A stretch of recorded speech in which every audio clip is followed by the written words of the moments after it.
5 minutes everyday English learning course lesson 33। आज का हमारा वर्ड है सेल। क्लास है इसकी वर्ब, यानी कि ये एक वर्ब है, एक फ़ेल है, एक काम करना को बताता है।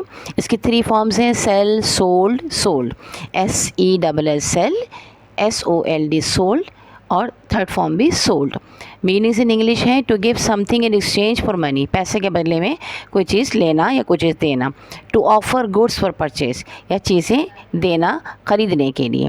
और उर्दू में हम जो लफ्ज़ इस्तेमाल करेंगे वो यही होगा कि बेचना, किसी चीज़ को पैसों के बदले में बेच देना। सिनोनिम्स इसके होंगे, यानी इस जैसे माने वाले अल्फाज, ट्रेड, मार्केट, एक्सचेंज।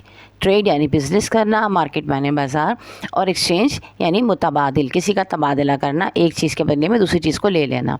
एंटोनिम्स यानी कि मुतसाद, इसके अपोजिट मानों वाले अल्फाज होंगे, बाय, परचेज, कीप, ख़रीद लेना किसी चीज़ को और अपने पास रख लेना या अपने पास रख लेना। सिंपल सेंटेंसेस आप इस तरह बनाएंगे, ही सेल्स वेजिटेबल्स, यानी कि वो सब्जियां बेचता है, पास्ट टेंस होगा। शी सोल्ड हर कार, उसने अपनी गाड़ी बेच दी। पास्ट पार्टिसिपल होगा, यानी कि थर्ड फॉर्म इसकी होगी प्रेजेंट परफेक्ट टेंस में। They have sold all the items, वो अपने तमाम चीज़ें बेच चुके हैं, जो भी उनके पास आइटम्स है, चीज़ें थी, वो तमाम के तमाम वो बेच चुके हैं। उम्मीद है कि लफ्ज़ आपको समझ आया होगा और इसके मानी और इसका इस्तेमाल समझ आया होगा।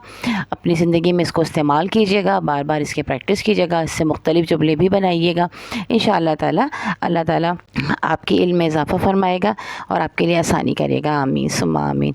अगर अच्छा लगे तो वीडियो को लाइक कीजिएगा, अपने दोस्तों के साथ शेयर कीजिएगा, और अगर अब तक सब्सक्राइब नहीं किया है तो सब्सक्राइब भी कर लीजिए।